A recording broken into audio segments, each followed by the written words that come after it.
البلد الأمين لقد خلقنا الإنسان في أحسن تقويم ثم رددناه أسفل سافلين إلا الذين آمنوا وعملوا الصالحات فلهم أجر غير ممنون فما يكذبك بعد بالدين أليس الله بأحكم الحاكمين. وقال تعالى كلوا واشربوا ولا تسرفوا.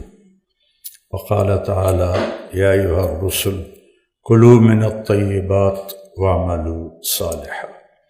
وقال النبي صلى الله عليه وسلم ما ملأ آدمي وعاء أشر من بطنه او كما قال صلی اللہ تعالی علیہ وسلم. معزز خواتین و حضرات، بچوں، بڑوں، میرے بھائیوں بہنوں، میں نے ایک چھوٹی سی سورت آپ کے سامنے تلاوت کی ہے. اس میں اللہ تعالیٰ نے پہلی جو 2-3 آیات ہیں اس میں جسمانی، چونکہ اللہ نے ہمیں 2 چیزوں سے بنایا ہے، ایک جسم ہے ایک روح ہے، دونوں کا صحت مند ہونا ضروری ہے. روح کے بارے میں کوئی بھی نہیں جانتا. قریش مکہ گئے تھے بنو قریظہ کے پاس مدینے کہ جو ہمارے پاس ایک نوجوان نبوت کا دعویٰ کرتا ہے اس کو کیسے پرکھیں؟ تو انہوں نے کہا اس سے 3 سوال کرو، وہ 2 کا جواب دے گا، تیسرے کا نہیں دے گا تو نبی ہے، اگر تیسرے کا بھی دینا شروع کر دیا تو پھر کوئی گڑبڑ ہے. اس سے پوچھو کہ اصحاب کہف کون تھے اور ذوالقرنین کون تھا اور روح کیا ہے. تو جب وہ آئے اور انہوں نے آ کے سوال کیے تو 2 کے جواب تو ڈیٹیل سے آ گئے. ام حسبت ان اصحاب الکہف والرقیم کانوا من آیاتنا عجبا. لمبا قصہ اصحاب کہف کا اللہ کے نبی نے پڑھ کے سنایا. پھر یسألونک عن ذی القرنین قل سأتلو علیکم منہ ذکرا، ذوالقرنین کے بارے میں ڈیٹیل سے بتایا. جب انہوں نے پوچھا روح کیا ہے تو اللہ نے آیت اتاری یسألونک عن الروح، یہ آپ سے پوچھتے ہیں روح کے بارے میں. قل الروح من امر ربی، آپ ان سے کہیے کہ روح میرے رب کا ایک امر ہے، ایک حکم ہے. وما اوتیتم من العلم الا قلیلا، ہم نے تمہیں بہت تھوڑا علم دیا ہے. اللہ کے علم کی تو حد کوئی نہیں نا. سب سے زیادہ اللہ نے اپنے محبوب کو علم دیا، لیکن وہ بھی ایک جگہ آ کے ختم ہوتا ہے، چونکہ مخلوق خالق کے علم کو اندر کیسے لے سکتی. تو وما اوتیتم من العلم الا قلیلا، روح کے بارے میں آپ کچھ نہیں جانتے، یہ اللہ کا امر ہے اور ہم نے تمہیں تھوڑا علم دیا ہے. سب کو دنیا کا علم ہو، دین کا علم ہو، کا تھوڑا دیا ہے، پورا تو آ ہی نہیں سکتا. اور وہب بن منبہ فرماتے ہیں یہود کے 3 بڑے علماء ایمان لائے تھے، ایک وہب بن منبہ، ایک کعب احبار، اور ایک اور ہیں مجھے ان کا نام بھول گیا. یہ 3 بڑے علماء تھے. تو وہب بن منبہ فرماتے ہیں کہ اللہ نے سارے نبیوں کو جو علم دیا اس کی مثال ہے ریت کے 1 ذرے کی، اور جو ہمارے نبی کو دیا اس کی مثال ہے ایک صحرا کی.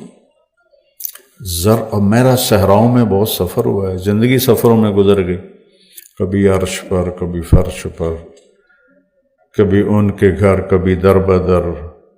غم عاشقی تیرا شکریہ، میں کہاں کہاں سے نکل گزر گیا. 11 سال کی عمر میں والدین نے لاہور بھیج دیا، بھائی ڈاکٹر بنانا ہے. تو 18 برس تک گورنمنٹ کالج میں پڑھا، وہاں سے ایک دوست اللہ اس کی قبر کو ٹھنڈا کرے زبردستی پکڑ کے لے گیا. اس کی طفیل آج آپ کے سامنے کھڑا ہوں. میں ڈاکٹر ہوتا تو مجھے بلاتے آپ. تو ڈاکٹر میرا بھائی چھوٹا ڈاکٹر ہے، تو وہ مجھے کہنے لگا یار مجھے تیرے فیوچر کا بڑا فکر ہے.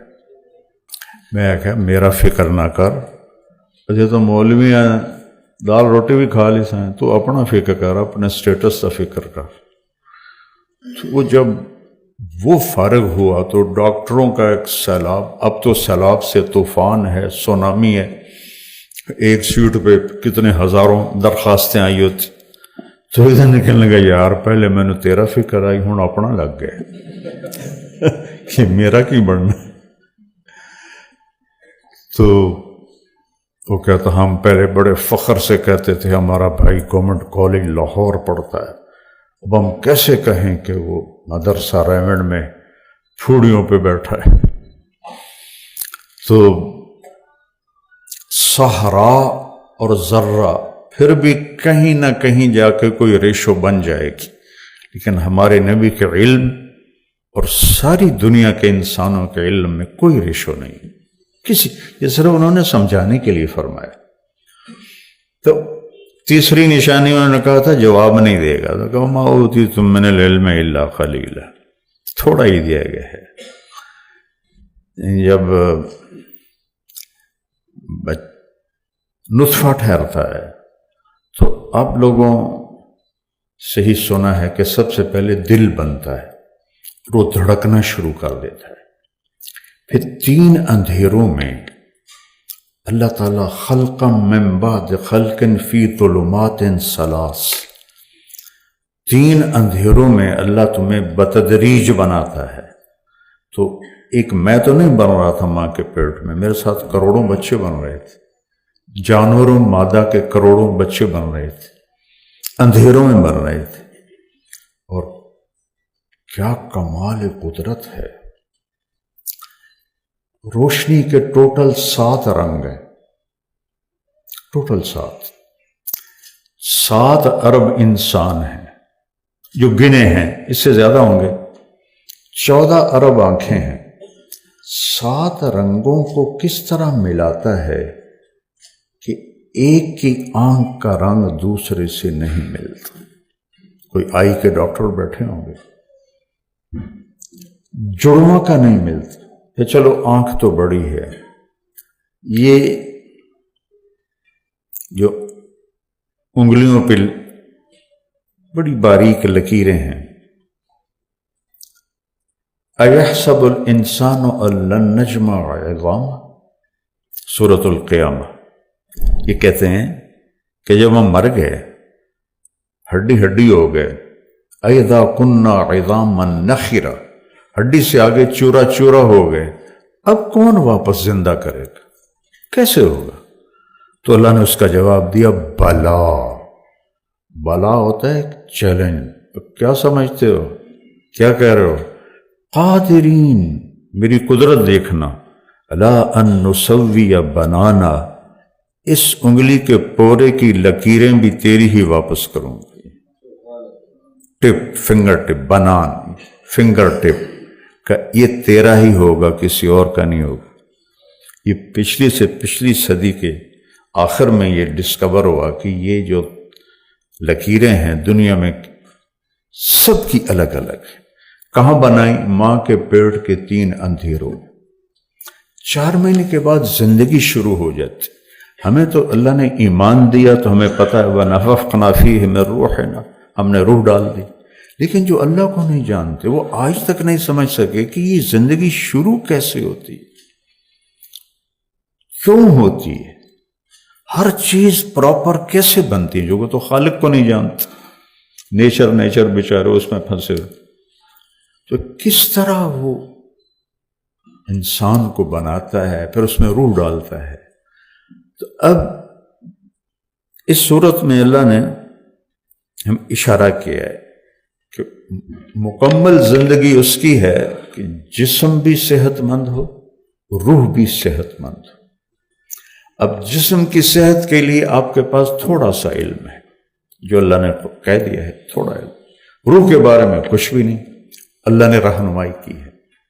تو اللہ نے یہاں 4 چیزوں کی قسم کھائی، 2 غذائیں ہیں اور 2 روحانی مقامات ہیں۔ پہلی 2 کا تعلق جسم سے ہے اور دوسری 2 کا تعلق روح سے ہے۔ والتین والزیتون، اللہ نے اعلیٰ ترین پھلوں کی قسم کھائی، مجھے قسم ہے انجیر کی۔ میرے نبی نے فرمایا دنیا میں واحد ایک پھل ہے جو جنت کی مثال ہے۔ تو صحابہ نے پوچھا وہ کیا ہے؟ کہ انجیر، کیونکہ جنت کے پھلوں میں گٹھلی نہیں ہوگی، تو انجیر میں بھی گٹھلی کوئی نہیں، اور آپ نے اس کے بڑے فوائد بتائے ہیں۔ وہ زیتون، اس زیتون کے بھی آپ نے فوائد بتائے ہیں۔ قرآن نے جن جن غذاؤں کا ذکر کیا ہے وہ صحت کے لیے اعلیٰ درجے کی چیزیں ہیں۔ یہاں اللہ نے 2 اعلیٰ غذاؤں کی قسم اٹھا کر ایک پیغام دیا ہے کہ تسی سموسے پکوڑے کھاون واسطے نہیں جمے ہو، سلیکٹڈ غذا کھاؤ۔ یہ علم آپ لوگوں نے سیکھا ہی نہیں کہ غذا کیا ہونی چاہیے، بس آپ نے سنی اور 5-10 دوائیاں لکھیاں جاؤ۔ اور بھائی کیا کھانا ہے، کتنا کھانا ہے، کس وقت کھانا ہے، اگر یہ آپ ان کو ایجوکیٹ نہیں کریں گے تو کوئی میڈیسن اثر نہیں کرے گی۔ میرے نبی نے کہا سب سے بدترین برتن انسان کا پیٹ ہے جسے وہ فل کر لے۔ بھرا ہوا پیٹ بدترین برتن ہے، بدترین۔ میں حدیث پر بعد میں آؤں گا، پہلے میں یہ آپ کو 2 ٹپس دے رہا ہوں۔ مجھے قسم ہے انجیر کی اور مجھے قسم ہے زیتون کی۔ اتنا بڑا شہنشاہ اور 2 پھلوں کی قسم کھا رہا ہے تو کوئی وجہ تو ہے، قسم تو کسی بڑے بات کے لیے اٹھائی جاتی، ایویں تو نہیں کوئی شروع ہو جاتا۔ ایک بدو نے سنا، ابن جوزی نے لکھا ہے یہ واقعہ، مطلب لطیفہ نہیں ہے، صحیح، کہ اللہ نے قسم کھائی ہے انجیر اور زیتون کی، میں کھا کے تو دیکھا، انجیر کھائی تو میٹھی، تازہ تو بہت ہی مزیدار ہوتی۔ کہنے لگا واقعی بھائی صحیح قسم ہے۔ زیتون کڑوا ہوتا ہے، جب انہیں زیتون چکھا تو کہنے لگا لگتا ہے اللہ نے چکھے بغیر ہی قسم کھا لی ہے اس کی۔ یہ ابن جوزی نے واقعہ لکھا ہے، لطیفہ نہیں سنا رہا۔ تو ان 2 غذاؤں سے آپ کو ایک غذائی چارٹ بتایا جا رہا۔ اب اللہ نے سارا تو نہیں بتانا، اشارے کرنا کہ غذا سلیکٹڈ ہے۔ آپ اپنی گاڑی میں چند لاکھ کی، چند کروڑ کی، آپ کو پتہ چلے یہاں پیٹرول ناخالص ہے تو آپ آگے چلے جاتے۔ یہ سزوکی والے آگے چلے جاتے، نہیں یار گندا پیٹرول ہے، اس کا تو بدل بھی ہے، لاکھوں گاڑیاں کھڑی، لاکھوں لینڈ کروزر ہیں، کروڑوں ہیں، لیکن یہ جو بدن بنا ہے یہ اور کسی کا نہیں ہوگا، اس کی کوئی ریپلیسمنٹ کوئی۔ یہ ایک بال نکل جائے پلکوں کا، کوئی لگا کے دکھائے، بے بس ہے اللہ کی قدرت کے آگے انسان اور انسان کا علم۔ کتنی ترقی ہو چکی ہے میڈیکل میں، ہر لائن۔ میرا بھائی ماشاءاللہ بہت بڑا ڈاکٹر ہے، کارڈیالوجسٹ، مجھ سے کہنے لگا طارق میاں اللہ کی قسم ہماری روٹی لگی ہوئی ہے، ہمیں کچھ پتہ نہیں اندر کیا ہو رہا۔ اللہ نے ہماری روزی لگائی ہوئی ہے، ہمیں کچھ پتہ نہیں اندر کیا ہو رہا۔ تو جسم کو ٹھیک رکھنا ہے تو غذا، اور غذا کا طریقہ اپنے نبی والا اپنانا ہوگا کہ صحت مند غذائیں۔ یہ جو جنک فوڈ ہیں اور یہ جو آپ کے ڈرنکس ہیں یہ سب تباہی ہیں۔ جن کی پریکٹس چل گئی ہوتی ہے ان کو تو ہوش ہی نہیں ہوتا کہ مریض کو کچھ سمجھانا بھی ہے، ان کو ہوتا ہے کہ اگلا آوے تو میں فیس چھکا، ان کو یہ کوئی ہوش نہیں کہ میں اس کو کوئی فائدہ ہی کر دوں۔ دیکھو جب میں نے ڈاکٹری چھوڑی تھی اور مولوی بننے کا ارادہ کیا تھا تو مولوی ایک گالی تھی اور ڈاکٹر کا قد چھت سے لگتا تھا، کیونکہ وہ ڈاکٹر تھے۔ اب میں ہاتھ جوڑ کے معافی مانگ کے کہتا ہوں کہ آج ڈاکٹر بہت تھوڑے ہیں، سارے کاروباری بیٹھے ہیں، وہ مریض کو ایز اے مریض ڈیل نہیں کرتے، ایز اے کسٹمر ڈیل کرتے ہیں۔ پیسے کی ہوس سب کو لپیٹ میں لے لیا۔ طب تو علم دین کے بعد جو سب سے بڑا علم ہے وہ طب ہے، کہ انسان کی ذات کی ہمدردی میں براہ راست سے علم اللہ نے اتارا ہے۔ کسی نبی نے طب کے بارے میں کچھ نہیں بتایا، ہمارے نبی کی طب پر پوری حدیثیں موجود، اور 2 بڑی مضبوط کتابیں ہیں، ایک علامہ ذہبی کی اور ایک ابن القیم کی، جس میں آپ نے کھانے کے سارے طریقے بتائے۔ تو غذا الا بلا کھانا، اس کے بعد کوئی میڈیسن اثر نہیں کرے گی۔ غذا سلیکٹڈ ہو، جو جسم کے لیے خالص ہو، فطری ہو، نیچرل ہو، جتنا اس کے آپ قریب جائیں گے۔ میرے دادا رحمت اللہ علیہ، تندور کی روٹی رات کو رکھی جاتی تھی، صبح اس پر اتنا بڑا مکھن کا پیڑا رکھتے تھے اور لسی سے کھا لیتے تھے، اور پھر زمینوں پہ چلے جاتے تھے، اور پھر رات کو دودھ روٹی، سالن کبھی چکھا ہی نہیں، بہت کم چکھا۔ ان کا ہوا اپینڈکس کا مسئلہ، تو لاہور لے گئے ابا جی۔ کرنل امیر الدین رحمت اللہ علیہ ایک بہت بڑے مشہور سرجن تھے میو ہاسپٹل، جب ان کو لے گئے آپریشن تھیٹر اور انہوں نے ٹیکا نکالا نا وہ بے ہوش کرنے، اگر وہ کی کرنے لگے ہو کہ تو نے بے ہوش کرنا ہے، کہ کیوں؟ کہ تھوڑا آپریشن کرنا ہے۔ کہ میں ہوش کدی نہیں کھڑایا، میں نہیں بے ہوش ہوندا۔ میں کہ آپریشن کی میں کریے؟ میں کہ تسی کر لو، میں پہ ہویا، میں ہلنا نہیں نا، میں نہیں ہلدا، تسی کرو۔ سارا آپریشن بغیر بے ہوشی کے کروایا، اور میرا بھی ہوا اپینڈکس کا، میری پورا ہفتہ حال نہیں ختم ہوئی۔ تو کرنل امیر الدین نے 100 روپیہ نکالا، یہ 50-51 کی بات، 100 روپیہ نکالا اور میرے دادے کو دی، کہنے لگا اے تھوڑا گفٹ ہے۔ انہاں کہا اے چھوری جڑیاں کھلوتی ہیں نا وہ نرسیں، انہاں نو دے دے، میرے کو ود ہوئے پہلے بھی، انہاں نو دے دے۔ یہ ان کی غذا تھی۔ تو خود بھی آپ اپنے لیے غذا کا انتخاب کرنا سیکھیں۔ ہر شب میں ڈاکٹروں کو دیکھتا ہوں افطاری کے وقت، تو کوئی پتہ تو نہیں لگتا کہ کوئی بدو کھلوتا ہے یا ڈاکٹر کھلوتا ہے، ایک کو جا کھان دینا۔ ایک وقت میں کئی غذائیں جمع کر دینا پیٹ میں، یہ بھی کوئی عقل مندی ہے؟ آپ ایک وقت میں ایک مضمون پڑھتے ہیں، اگر 2 کتابیں سامنے رکھ لیں تو دماغ نہ اسے پکڑے گا نہ اسے پکڑے گا۔ تو اب معدے میں 10 غذائیں ڈال دیں تو معدہ کس کو پکڑے گا، کس کو چھوڑے گا؟ پہلے تو آپ سیکھو کہ کیا کھانا ہے، اور مریضوں کو بتانا ہے، صرف نسخہ پکڑا کے نہیں دے دینا، نہیں تو ایسے ہی تمہارے فیسیں بھرتے رہیں گے اور بیماری اپنی جگہ پر باقی رہے گی۔ دوسرا اس کے ساتھ حدیث کو جوڑوں کہ آپ نے فرمایا کہ بدترین برتن وہ پیٹ ہے جسے بھر لیا جائے۔ آپ نے کھانے کا طریقہ بتایا، کفا بالمر لقیمات یقمن بہ صلبہ، آدمی کو کمر سیدھی رکھنے کے لیے چند لقمے ہی کافی ہیں۔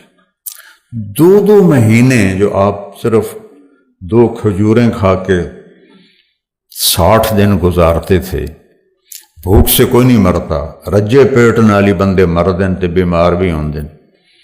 یہ جب تک بیکریاں قائم ہیں تمہاری کلینک چلتے رہیں گے۔ یہ سب آرٹیفیشل غذائیں ہیں۔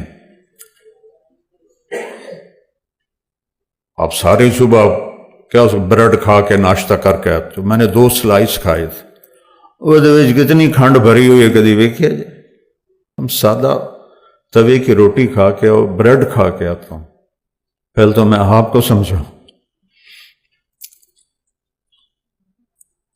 اس کے بعد میرے نبی نے فرمایا، اگر کوئی کہتا ہے جی نہیں میرا چند لقموں سے گزارا نہیں ہوتا، تو پھر فَأَمَّا إِذَا أَبَى،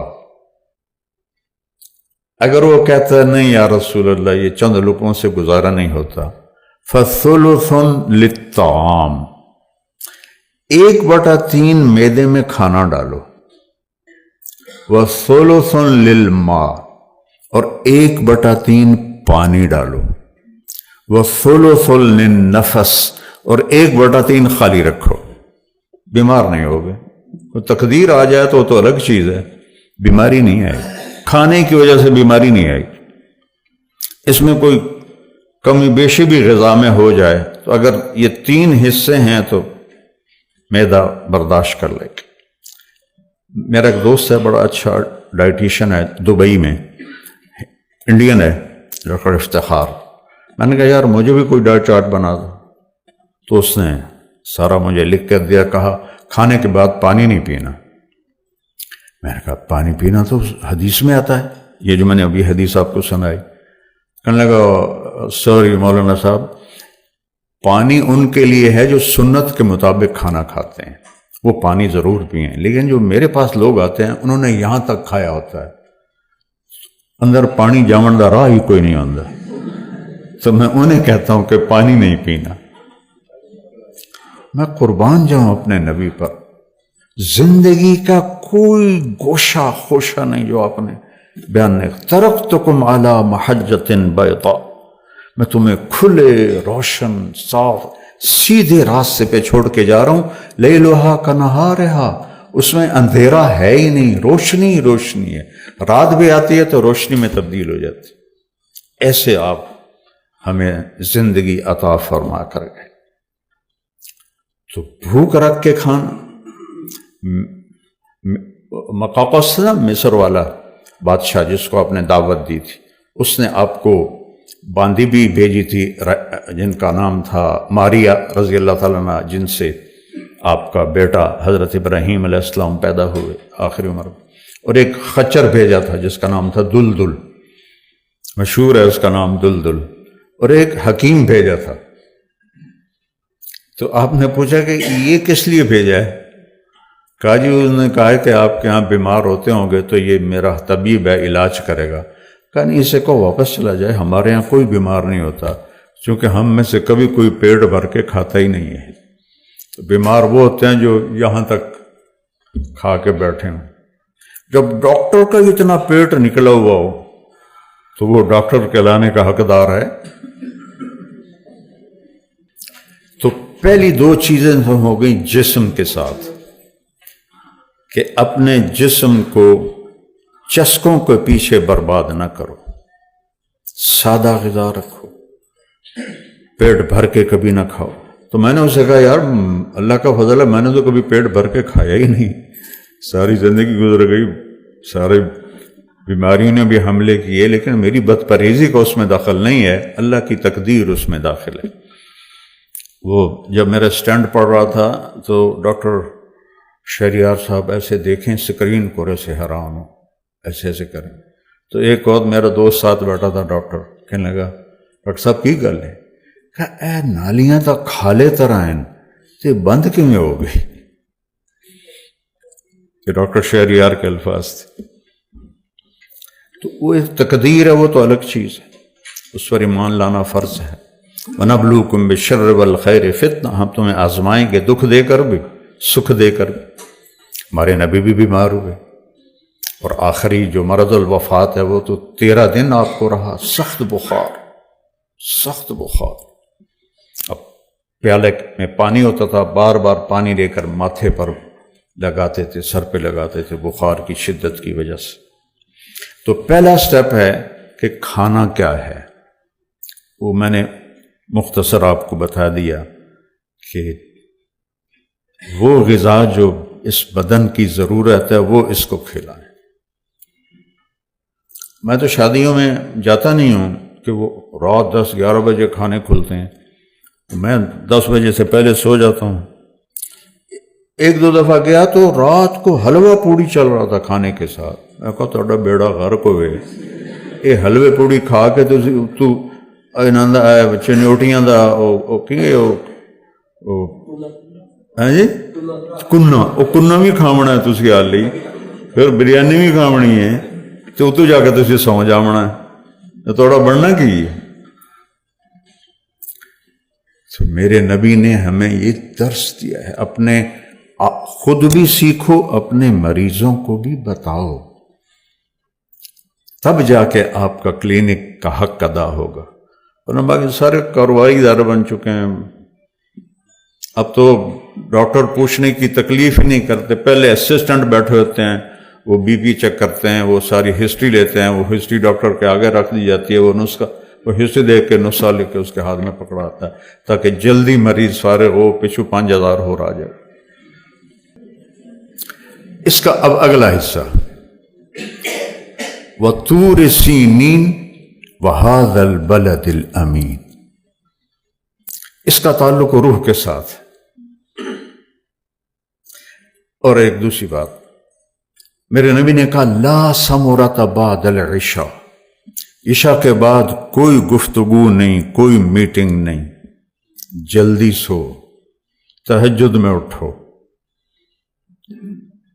جو سٹیم سیلز ہیں انسان کے 18 کروڑ جو اس کی باڈی کو ریپیئر کرتے ہیں وہ 10 بجے تک سو جائے تو کھل کے کام کرتے ہیں ورنہ نہیں کرتے. اب 12 بجے تک کلینک چلاتے رہیں تو آپ کا اپنا تو کباڑا ہو جائے گا. بچوں کے مقدر میں پتہ نہیں ہے کہ نہیں ہے. تو جلدی سونا تہجد میں اٹھنا چہرہ ہمیشہ حشاش بشاش رہے گا اور آپ کو سستی اور تھکاوٹ یہ ساری چیزیں نکل جائیں گی. رات کو پوری باڈی ریپیئر ہو جاتی 10 سے 4 بجے تک سو جائیں فٹ کوئی کیپسول کوئی گولی کچھ کام نہیں آتی. اب جب ہم اللہ کے سسٹم کو الٹا کر دیتے ہیں تو وہ میڈیسن سے کیسے سیدھا ہوگا. اب یہ سارے فیصل آباد کے تاجر ساری رات جاگتے ہیں صبح سوتے ہیں. ہماری نسل سر رات یہ موبائل دیکھتی ہے صبح سوتے ہیں. پرسوں میں اپنی ایکو کرانے گیا تھا FIC تو وہ کارڈیالوجسٹ بتا رہا تھا 20 سال کے 25 سال کے بچے ہارٹ اٹیک سے آ رہے ہیں.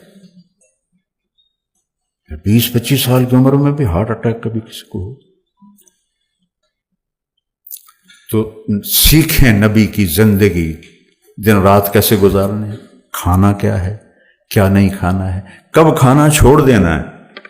روزے اللہ نے کیوں رکھے ہیں پورے جسم کو صاف کرنے کے لیے. اس کے بعد آ گئی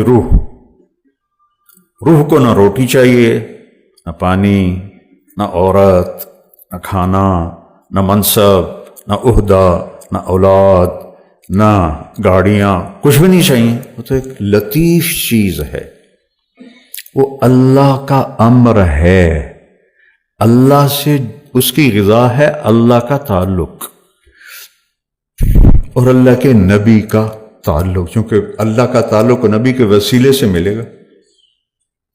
تو اس پر 2 قسمیں کھائیں وَطُورِ سِینِین وَهَذَا الْبَلَدِ الْأَمِینِ اور قسم ہے مجھے طور سینین کی. یہ 2 جگہ کی قسم ایک طور سینا جہاں تورات اتری اور ایک فلسطین جہاں انجیل اتری.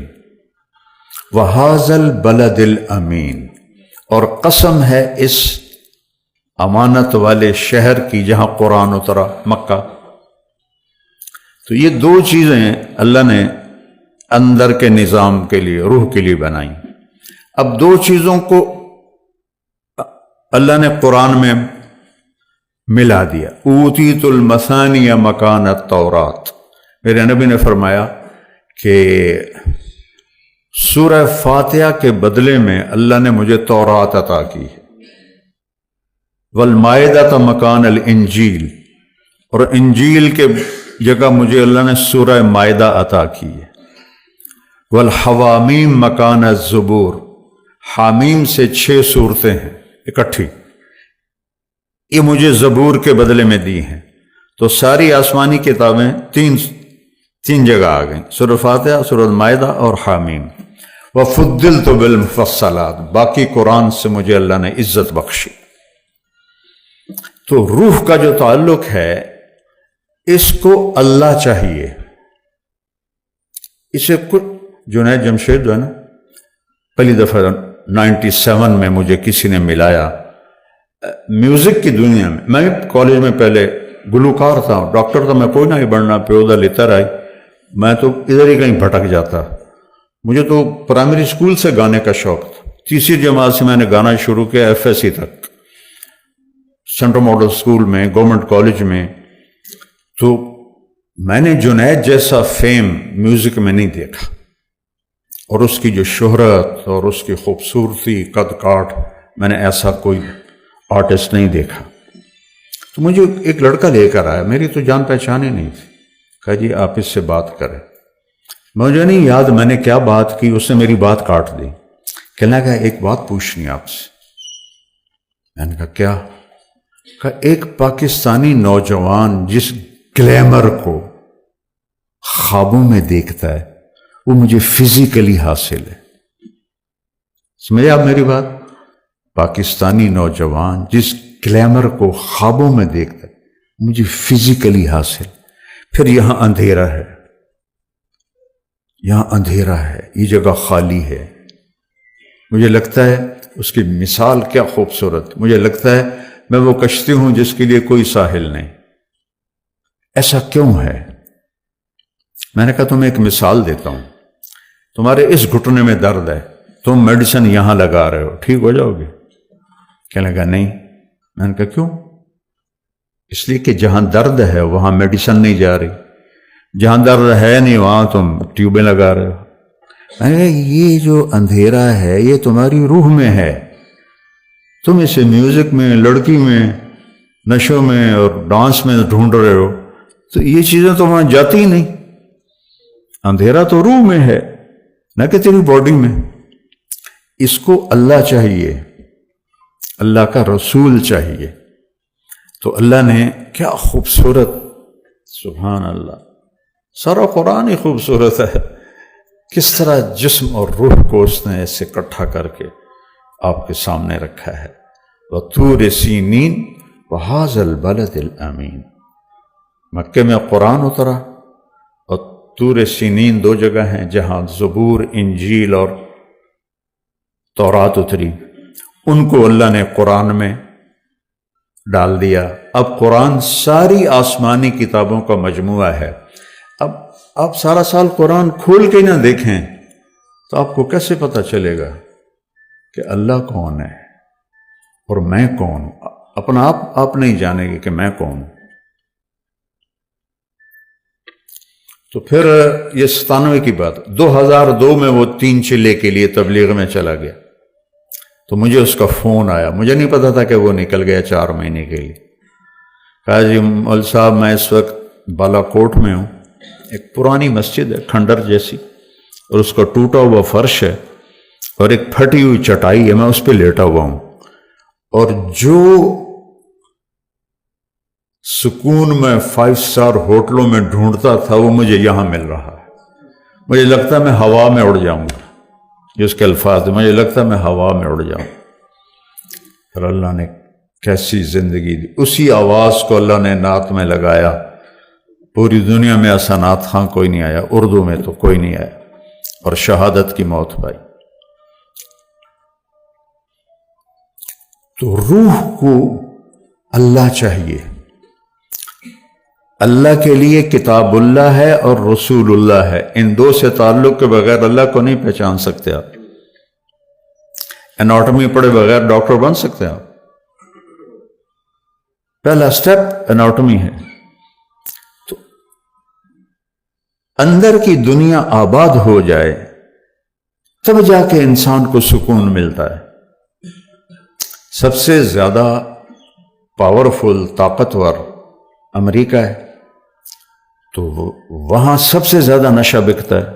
کیوں؟ ان کو تو نشہ نہیں کرنا چاہیے، ان کے پاس تو ہر چیز اویلیبل ہے، جو چاہیں وہ کریں، کوئی روکنے والا نہیں۔ پھر نشہ کیوں کرتے ہیں؟ یہ ہماری نوجوان نسل نشوں میں پڑ گئی ہے۔ کیوں پڑ گئی ہے؟ کہ یہاں بربادی ہے، یہاں اس کے لیے کتاب اللہ ہے، رسول اللہ ہے، جو ہمیں اللہ کا پتہ بتاتے ہیں۔ الحمدللہ رب العالمین، پہلا تعارف دیکھیں اللہ کا۔ اور سبحان اللہ، اللہ کے صفاتی ناموں میں سب سے بڑے نام دو ہیں، رحمان اور رحیم۔ سارے ہی بڑے ہیں لیکن ان میں سب سے بڑے یہ دو نام ہیں، الرحمن الرحیم۔ قرآن میں ایک ہی سورت شروع ہوئی ہے الرحمن سے، تو اس کو قرآن کی دلہن کہتے ہیں علماء، الرحمن۔ تو اللہ نے بسم اللہ الرحمن الرحیم، الحمدللہ رب العالمین، الرحمن الرحیم، ہمیں تسلی دینے کے لیے کہ میں رحمان و رحیم ہوں۔ چونکہ قرآن قانون بتائے گا، زندگی کا طریقہ بتائے گا، تو مجھے یاد کرنا میں رحمان و رحیم ہوں، کوئی سخت بات نہیں ہوگی۔ لا یکلف اللہ نفسا الا وسعها، کوئی ایسی بات نہیں کہوں گا جو تم نہ کر سکو۔ ہاں نفس بگڑ جائے تو وہ تو اور بات، وہ اللہ کا انکار کر دیتے۔ یعنی قربان جائیں سورہ بقرہ کا جو آخر ہے اور سورۃ فاتحہ، ہمارے نبی نے فرمایا یہ اللہ نے مجھے عرش کے خزانوں سے یہ کلام دے۔ اس کو جبریل لے کر نہیں آیا، جبریل آئے ساتھ ایک فرشتہ آیا اسپیشل یہ دو کلام لے کر، للہ ما فی السماوات سے لے کر فانصرنا علی القوم الکافرین اور سورۃ فاتحہ۔ سورۃ فاتحہ سارے قرآن کا خلاصہ ہے، ساری آسمانی کتابوں کا خلاصہ قرآن ہے، اور قرآن کا خلاصہ سورۃ فاتحہ ہے، اور سورہ فاتحہ کا خلاصہ ہے ایاک نعبد و ایاک نستعین، صرف تیری بندگی اور تجھ سے مانگنا۔ میں تو جہالت کا دور ہے، قبروں گرے پڑے ہیں، پیروں کے سب پاؤں میں پڑے پڑے ہیں، سائیں تسی سب کچھ کر سکتے ہو، کوئی اللہ کے سوا بھی کچھ کر سکتا ہے؟ کوئی جسے جس وقت پکارو اسی وقت جواب دے، وہ تو صرف اللہ ہے اور تو کوئی نہیں۔ جو پیدا بھی ہوا، جو مر بھی گیا، وہ کیسے حاجت روا ہو سکتا ہے؟ وہ صرف اللہ ہے۔ میں نے کہا الرحمن ہوں الرحیم ہوں، تم پر کوئی مشکل نہیں ڈالوں گا۔ اور آگے سنیے، وہ پچھلا مضمون چھوڑ دیتا ہوں پھر بات لمبی ہو جائے گی۔ اللہ نے ہمیں دعا کیا سکھائی، دعا کیا سکھائی؟ ربنا لا تؤاخذنا ان نسینا او اخطانا، یا اللہ کبھی جان بوجھ کے غلطی ہوگی، کبھی بھول چوک سے ہوگی، میری پکڑ نہ کریں۔ اللہ کہہ رہا ہے کہ اے منگو میرے کو لو۔ آپ کے پاس کوئی ڈاکٹر آئے کہ جی کبھی گڑبڑ جان بوجھ کے ہوگی، کبھی غلطی سے ہوگی، لیکن مجھے نکالنا نہیں، کیا خیال ہے؟ خود آپ پہ چلان ہو جائے گا میاں ادریس کا۔ تو وہ شہنشاہ کہہ رہا ہے میں قربان جاؤں، کہہ رہا مجھ سے مانگو۔ پیچھے جو مضمون ہے نا اس میں ہے اطاعت کا حکم ہے، سمعنا و اطعنا، یا اللہ مان لیا، سر جھکا لیا۔ تو اب اس میں کوئی مشکل نہ ہو تو اللہ کہہ رہا ہے اے منگو، لا تؤاخذنا ان نسینا او اخطانا۔ مواخذہ ہوتا ہے کہ پوچھ گچھ بھی نہ کرے، پوچھ گچھ کر کے چھوڑ دے اس کو، وہ مواخذہ میں آ جاتا ہے، وہ پکڑ میں آ جاتا ہے۔ لا تؤاخذنا، یا اللہ نہ پوچھی تو نہ بلاویں، ان نسینا کبھی بھول کے ہوگا، او اخطانا کبھی خطا ہوگی، جان بوجھ کے ہوگی۔ بتاؤ یہ شرط کے ساتھ کوئی کہیں نوکری کر سکتا؟ اگلی سنو، ربنا لا تحملنا، ربنا لا تحمل علینا اسرا کما حملتہ علی الذین من قبلنا۔ سبحان اللہ، یا اللہ جو پہلوں کو تو نے اوکھے اوکھے حکم دیے تھے ہمیں نہ سنائیں، ہمیں سوکھے سوکھے سنائیں۔ ایک مراسی بیمار ہو گیا، بخار ہو گیا، نام تھا اس کا ایوب، ہفتہ بخار نہیں لتھا، وہ آخر لگا یا اللہ بھلی تو نہیں پائے گئے، میں ایوب نبی نہیں، ایوب مراسی ہاں، اے میرا بخار تھا لے جا۔ تو اللہ نے ہمیں میں قربان جاؤں کہہ رہا ہے یہ مانگو کہ مطلب آپ سے آ کر کوئی ڈاکٹر جی جو کام مشکل ہونا وہ نا مجھے بتانا، سوکھے سوکھے کام بتانا، تو اسے کہو کہ اور آ جانا پہ بارودے چڑھ جا، اور اللہ کہہ رہا ہے مجھ سے مانگو میں قربان جا کہ یا اللہ جو تم نے پہلوں کو بڑے مشکل حکم دیے تھے نا وہ نہ ہمیں دینا، سوکھے سوکھے دینا۔ بات تو مکمل ہوگی، نہیں اور مانگو کیا؟ ربنا لا تحملنا ما لا طاقت لنا بہ، یا اللہ چاہے کم سوکھا ہی ہوئے او میں نہ کر سکا او بھی نہ آکھیں۔ اب بتاؤ اس سے زیادہ کیا اپنے رب کی رحمت بتاؤ؟ اس لیے آپ نے کہا یہ عرش کے خزانوں میں سے کا نام ہے۔ اور اس کے بعد اتنی چھوٹ لے کر پھر تو اس کو ڈیلی ویجز پہ بھی کوئی نہیں رکھتا، پر چلو آپ ڈیلی ویجز پہ رکھ لیں، لیکن آگے جب تنخواہ کا معاملہ ہے تو اللہ کہتا مانگو، صلہ مانگو، تنخواہ مانگو، واعف عنا واغفر لنا وارحمنا انت مولانا فانصرنا علی القوم الکافرین۔ جو فرسٹ آیا ہو کسی بھی امتحان میں اس کو جیسے فل پروٹوکول دیا جاتا ہے، دعا میں اللہ نے فل پروٹوکول دیا ہے کہ میں نے خود ہی تمہیں یہ چھوٹیں دی ہیں، اب تم کہیں ڈر نہ جانا کہ پتہ نہیں کچھ ملے گا بھی صحیح کہ نہیں، مانگو واعف عنا۔ پہلا کام یہ ہے کہ ہمارے گناہوں کا نشان مٹا دے۔ نشان مٹانے کو عفو کہتے ہیں، نشان مٹانا اس کو عفو کہتے ہیں، معافی نہیں کہتے، نشان مٹانا کا پہلا کام یہ کر کہ یہاں جو کچھ لکھا گیا نا پٹھے پاسے انہوں مٹا دے۔ واغفر لنا، دوسرا یہ کر کہ ہمیں معاف کر دے۔ تیسرا یہ کر ورحمنا، سنو جنت بھی دے۔ اور شاید تمہارے دلوں میں یہ بات آ گئی ہو ڈھیر مانگ لیا ہے، کہیں کم الٹا نہ ہو جاوے، تو تسلی کے لیے ایک جملہ انت مولانا، تو ہی تو ہمارا مولا ہے، تجھ سے نہ مانگے تو اور کس سے مانگے؟ چلو ایک اور بھی مانگ لو، پوری صرف جنت پہ تمہارا گزارا نہیں ہوگا، دنیا میں بھی عزت چاہیے، فانصرنا علی القوم الکافرین، ہمیں دنیا میں کفار پہ عزت عطا فرما۔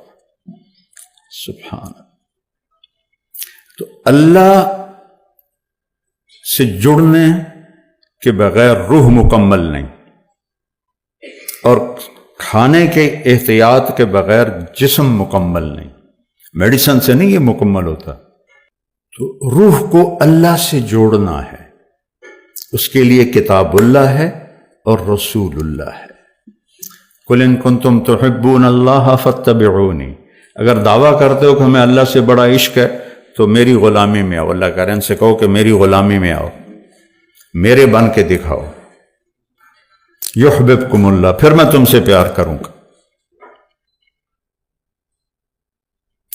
تو واحد ہمارے نبی ہیں جن کی پوری زندگی پیدائش سے وفات تک محفوظ ہے۔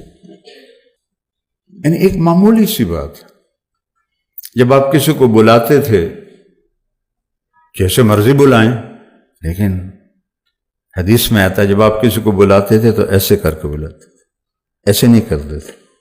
کتنی چھوٹی بات، ایسے نہیں کرتے تھے، ایسے کرتے۔ انگلی اٹھانا ایک عیب سمجھا جاتا ہے، آپ ایسے کر کے بلاتے تھے۔ اتنی چھوٹی چھوٹی باتیں بھی لکھی پڑی۔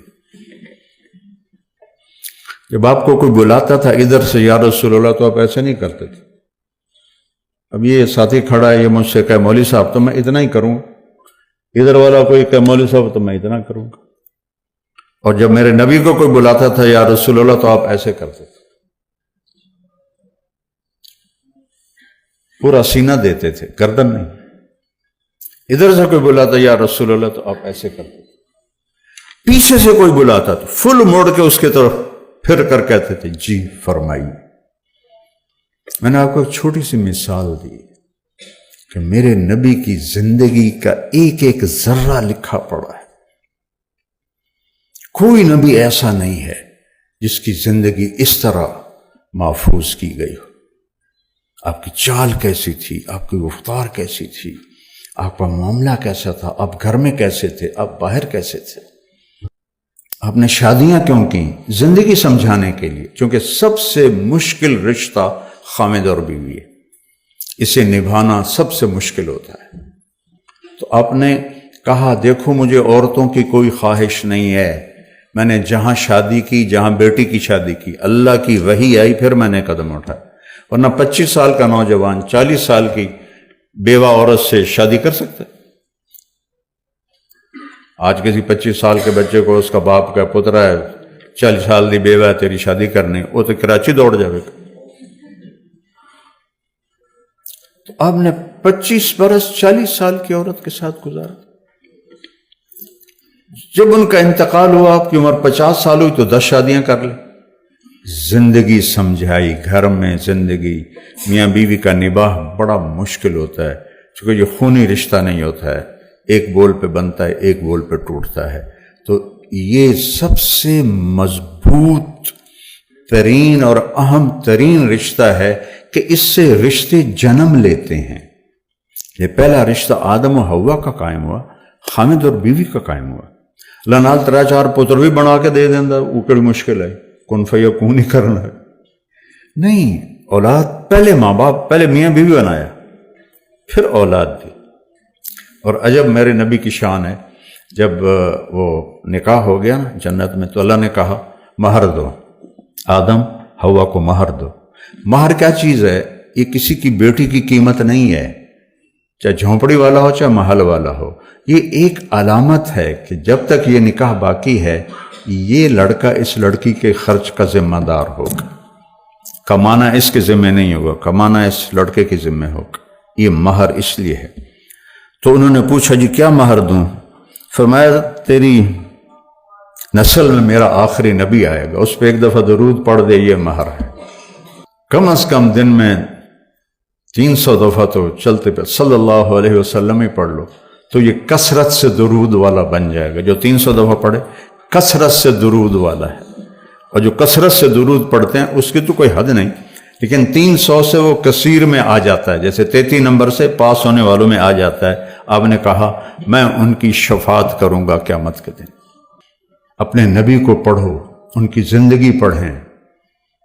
کسی بھی علم سے انسان نہیں بنتا سوائے علم نبوت اور در رسالت پر سر جھکانے کے بغیر انسان نہیں بنتا ہے۔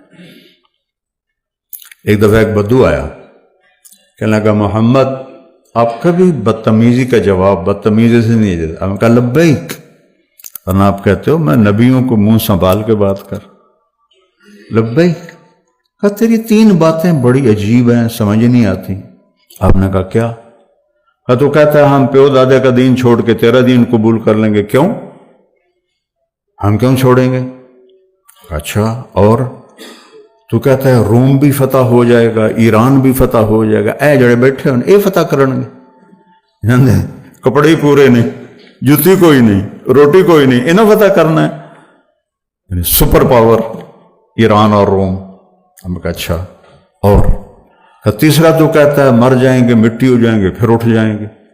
بھلا آج تک کوئی قبریں چ اٹھی کے آیا؟ تو آپ مسکرائے۔ آپ نے کہا لعل الحیات تطول بک، جس کو بھی آپ نے یہ جملہ بولا اس کی عمر بڑی لمبی ہوئی۔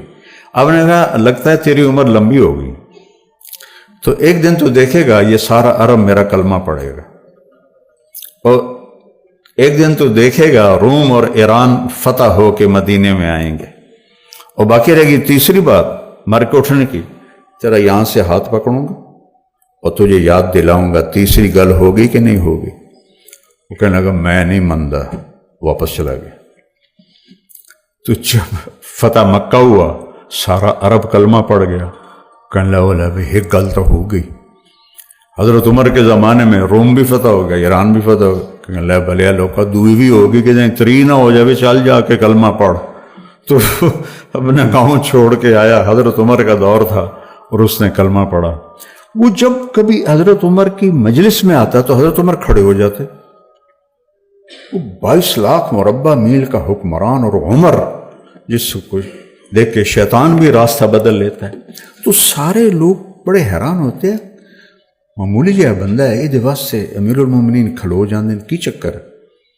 تو ایک دن وہ فرمانے لگے میں تمہاری آنکھوں میں سوال دیکھتا ہوں کہ میں اس کے لیے کیوں کھڑا ہوتا ہوں۔ جس دن یہ مجلس میں آیا تھا اس دن میں بھی اس مجلس میں موجود تھا، تو اسے میرے نبی نے کہا تھا قیامت کے دن تیرا ہاتھ پکڑ کے یاد دلاؤں گا، اور اس دن جس کا ہاتھ میرے نبی نے پکڑ لیا جنت میں پہنچائے بغیر نہیں چھوڑیں گے۔ تو اے کل تا سرٹیفکیٹ ہے جنت دا، اس لیے میں اس کی عزت کرتا ہوں۔ تو اپنے ہاتھ چھڑا لو اور حبیب کے ہاتھ میں ہاتھ دے دو، اپنی زندگی پہ ٹھپا لگا لو محمدی صلی اللہ علیہ وسلم، تو پھر ہوگا لَقَدْ خَلَقْنَا الْإِنسَانَ فِي أَحْسَنِ تَقْوِيمٍ، کہ ہم نے انسان کو بہترین مخلوق پیدا فرمایا ہر لحاظ سے، بشرطے کہ یہ دو باتیں اس کے اندر ہوں۔ اور پھر جیسے جسم میلا ہو جاتا ہے تو ہم نہا لیتے ہیں، تو اگر روح پہ کوئی داغ لگ جائے تو اللہ نے کہا کوئی مسئلہ نہیں، توبہ کرو میں معاف کر دوں گا۔ جتنی دفعہ توبہ ٹوٹے توبہ کر لو میں صاف کر دوں گا، نشانی مٹا دوں گا۔ آخری یا ایھا الذین، قرآن میں 89 دفعہ آیا ہے یا ایھا الذین آمنو، آخری جو آیا ہے 28ویں پارے میں یا ایھا الذین آمنو توبوا الی اللہ توبۃ نصوحا عسیٰ ربکم ان یکفر عنکم سیئاتکم، اپنے رب کی بارگاہ میں توبہ کرتے رہو، جب بھی توبہ کرو گے تمہارے گناہوں کو نشان بھی دھو کے رکھ دے گا، تکفیر صاف کر دینا، ایک مطلب اس کا یہ بھی۔ اور پھر خود حدیث میں فرمایا میرے نبی نے کہ اللہ کہتا ہے یا ابن آدم لو بلغت ذنوبک عنان السماء، میرا بندہ تو اتنے گناہ کر کے آسمان کی چھت کو پہنچا دے، کوئی کر سکتا ہے؟ آسمان تو آج تک دیکھا ہی نہیں گیا، اور ناممکن بات کی میرے اللہ نے، حدیث قدسی ہے، اتنے گناہ کر عورت یا مرد کہ آسمان کی چھت کو لگا دے، پھر آدھی زبان سے کہ یا اللہ معاف کر، تو میں سارے معاف کر دوں گا، ولا ابالی، کو مجھے پرواہ کوئی نہیں۔ کیوں پرواہ کوئی نہیں؟ کہ تمہارے گناہوں سے میں چھوٹا نہیں ہوتا، تمہاری نیکی سے میں بڑا نہیں ہوتا، تو تم اتنے بھی گناہ کر کے توبہ کرنے آؤ گے تو میں معاف کر دوں۔ تو روح کو دھونے کا بھی انتظام ساتھ ہے، داغ دھبے تو لگیں گے، آخر ہم نفس کے پتلے ہیں۔ اور پھر میں سبحان اللہ، کوئی آپ سے ناراض ہو، وہ آپ سے معافی مانگنا ہے تو آپ کریں گے آؤ جی آؤ جی، یا منہ موڑ کے ادھر چلے جائیں گے۔ پھر میں نے کبھی نہیں محسوس کیا، میں پھر بھی سلام کرتا ہوں۔ تصل من قطعک، میرے نبی نے کہا جو توڑے اس سے جوڑ۔ تو طریقہ تو یہ ہے کہ ناراضگی ہو تو منہ بندہ پہلے پاسے کر لینا، بیوی منہ پرا کر لیندی، خامند منہ پرا کر لیندہ، ماں باپ منہ موڑ لیتے۔ اور میرا اللہ کیا کہتا ہے من تقرب الی تلقیتہ من بعید، جو مجھے منانے کے لیے آتا ہے میں آگے بڑھ کے اس کا استقبال کرتا ہوں۔ جیسے بھی آپ لوگ کھڑے تھے میرے استقبال میں، تو اللہ کہتا میں اس گناہ گار کا استقبال کرتا ہوں کہ آ جا میرا بندہ، میں تو انتظار میں تھا کہ تو توبہ کرے، ہماری دوستی قائم۔ ما لم یغرغر، ہاں جب یہاں روح اٹک جائے گی پھر توبہ نہیں ہے، اس سے پہلے دروازہ کھلا ہے۔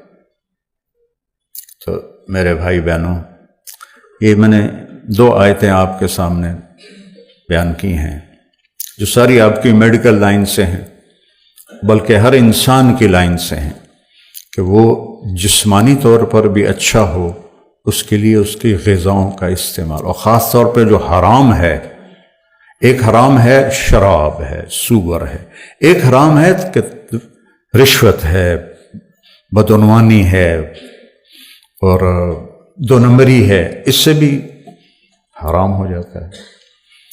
یہ جسم کو کبھی بھی پنپنے نہیں دیتا، حرام کھا کے کبھی کسی کی نسل نہیں بنی نہ سنوری۔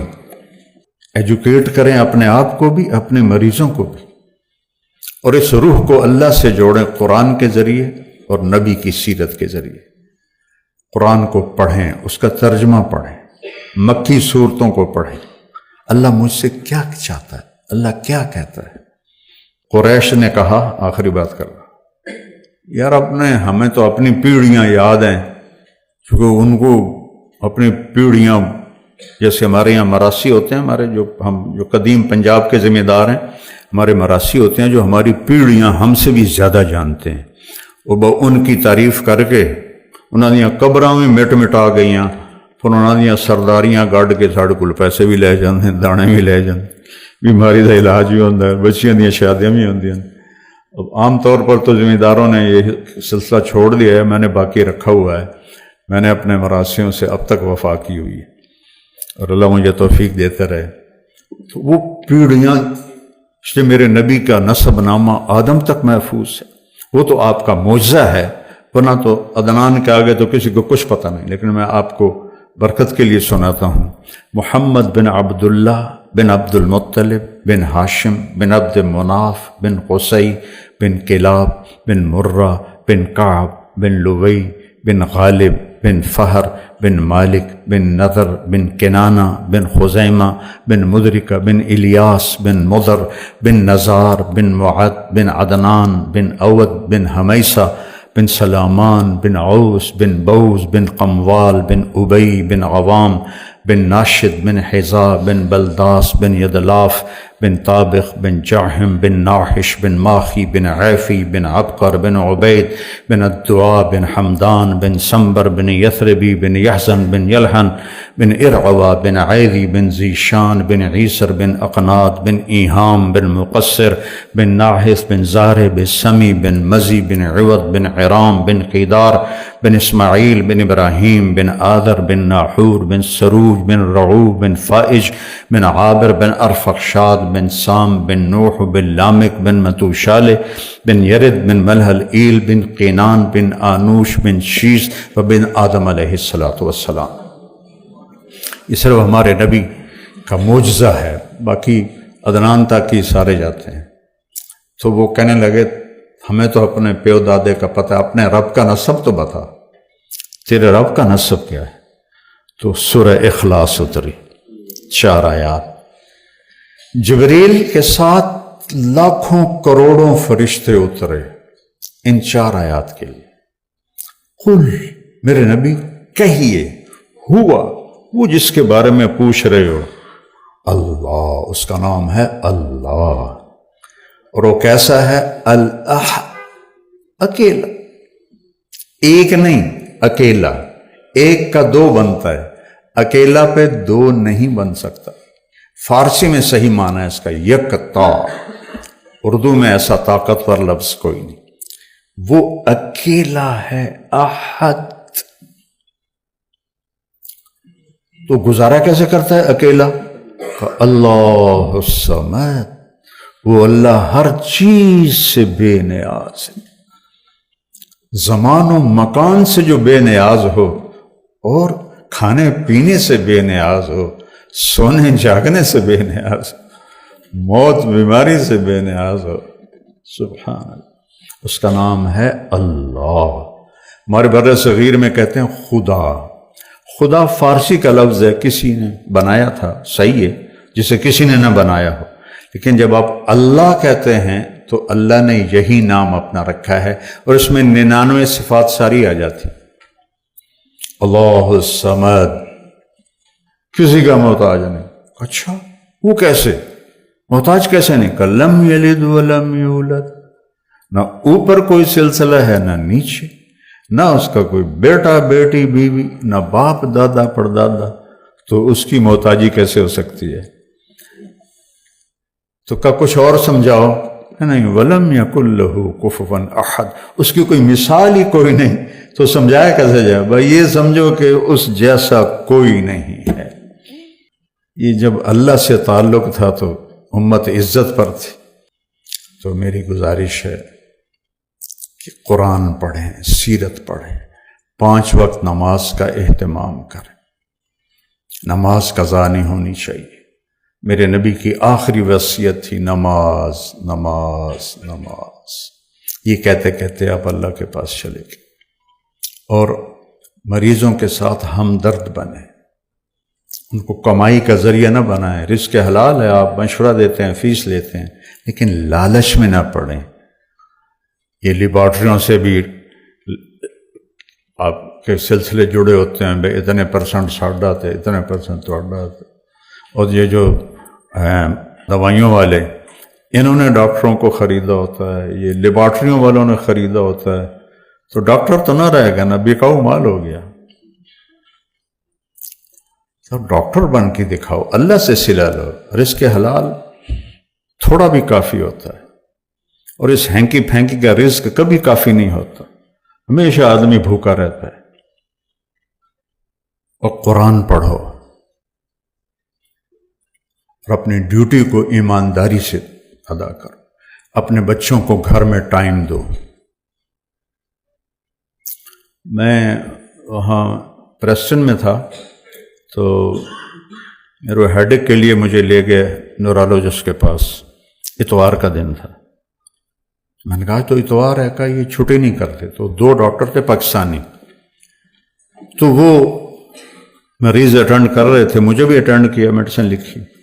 میں نے کہا آپ سے ایک بات پوچھنی ہے، 5 دن تو آپ جاب کرتے ہیں، 2 دن آپ کے جو فارغ ہوتے ہیں یہ آپ کلینک کرتے ہیں، تو بچوں بیوی کو کب ٹائم دیتے ہیں؟ کہا یہ تو کوئی نہیں. میں نے کہا پھر آپ نے اصل سودا تو ضائع کر دیا. اگر آپ نے بچوں کو ٹائم نہ دیا تو یہ تو بے دین نہیں ہوں گے، اسلام چھوڑ جائیں گے. تو یہ آپ کا ظلم ہے اپنی اولاد پر کہ آپ اپنے بچوں کو ٹائم نہیں دے رہے. اب سب سے قیمتی سرمایہ تو اولاد ہے. میرے نبی سے بڑا کوئی ذمہ دار، بڑی سب سے بڑی نبوت، سارے عالم کا بوجھ سر پہ. روزانہ حسن حسین کے لیے ٹائم نکالتے تھے علیہم السلام. میری جنت کے پھول، میری آنکھوں کی ٹھنڈک، میرے دل کا سکون، ان سے کھیل رہے ہوتے تھے. امام حسن کو سامنے بٹھایا ہوا تھا، 2 جہان کی سرداری کعبہ قوسین، ایسے زبان باہر نکالتے تو وہ ایسے پکڑتے، تو جب وہ جھپٹا مارتے تو آپ منہ بند کر لیتے، پھر آپ ہنسنے لگتے، پھر آپ زبان ایسے نکالتے، وہ پھر جھپٹا مارتے، آپ پھر منہ بند کر لیتے. یہ کھیل حسن سے ہو رہا ہے. ایک دفعہ کبھی آپ صرف چادر اوڑھ لیتے تھے، اوپر بھی چادر نیچے بھی چادر. جب حسن علیہ السلام پیٹ پر بیٹھے تھے تو انہوں نے پیشاب شروع کر دیا. آپ ہلے نہیں، سارا پیشاب ان کا پیٹ پہ برداشت کیا. مجھے نہیں یاد، میرے 5 بچے، ایک تو اللہ نے لے لیے، کہ کسی کو پیشاب مجھے محسوس ہوا ہو میں اس کو لے کے کھڑا رہوں، فوراً میں انہوں یا منجی تے سٹیا یا نوکر نو دیتا. اور میرے نبی نے سارا پیشاب حسن کا اپنے پیٹ پہ برداشت کیا. جب فارغ ہو گئے پیشاب سے تو ان کو ایک طرف کے اور آگے پانی سے اپنے بدن کو دھو لیا. اپنے بچوں کو، بیویوں کو ٹائم دیا ہے، اس نے سلوک کیا ہے، اظہار محبت کیا ہے. جب آپ نفروں سے فارغ ہوتے تو ہم عائشہ بھی اٹھ کے بیٹھ جاتی، پھر فجر کے اذان تک دونوں میاں بیوی آپس میں پیار محبت کی باتیں کرتے تھے. تو اس موبائل نے تو زندگی برباد کر دی ہے. اولاد میں، میاں بیوی میں، ماں باپ میں جو ایک آئی کانٹیکٹ ہے وہ ختم ہو گیا. آئی کانٹیکٹ نہ ہو تو بلوٹوتھ آن نہیں ہوتا ہے، بلوٹوتھ آن نہ ہو تو ڈیٹا شفٹ نہیں ہوتا ہے. یہی فیصل آباد کی بات ہے. ہمارے پوتیاں پڑھتی ہیں کسی اسکول میں، مجھے تو اسکول کا بھی نہیں پتا، تو وہ ان کی ٹیچر ایک پیپر دیکھ رہی تھی اور پیپر دیکھتے دیکھتے رونے لگی. تو اس سے خامند نے پوچھا کیوں رو رہی ہو؟ تو اس نے پیپر آگے کر دیا. تو اس پہ لکھا ہوا تھا کہ آپ کیا بننا چاہتے ہیں، ایک سوال تھا، چھوٹے بچے نرسری کے. تو اس نے لکھا تھا I want to be a smartphone. تو وہ کہنے لگا اس کا خامند، تو اس میں رونے کی کیا بات ہے، کہ یہ تیرا میرا بیٹا ہے، اس نے لکھا ہے. اور آگے اس نے ڈیٹیل دی ہے کہ مجھے اتنی توجہ نہیں دیتے میرے ماں باپ جتنی اپنے فون کو دیتے. یہ مائیں بیٹھی ہیں، باپ بیٹھے ہیں، یہ ضرورت کی چیز ہے. میرا سیانو پوتر ڈھیا ہونا چوم چوم کے مار چھڑیا، یہ ضرورت کی چیز ہے. اس اس کو استعمال کرو، لیکن گھر جا کے اس خبیث کو بند کر دو۔ جب بچے ہوں، میاں بیوی بیٹھے ہوں، ماں باپ بیٹھے ہوں، اس کا استعمال نہیں ہے، آپ کا تعلق کمزور ہو جائے گا، محبتیں کم ہو جائیں گی۔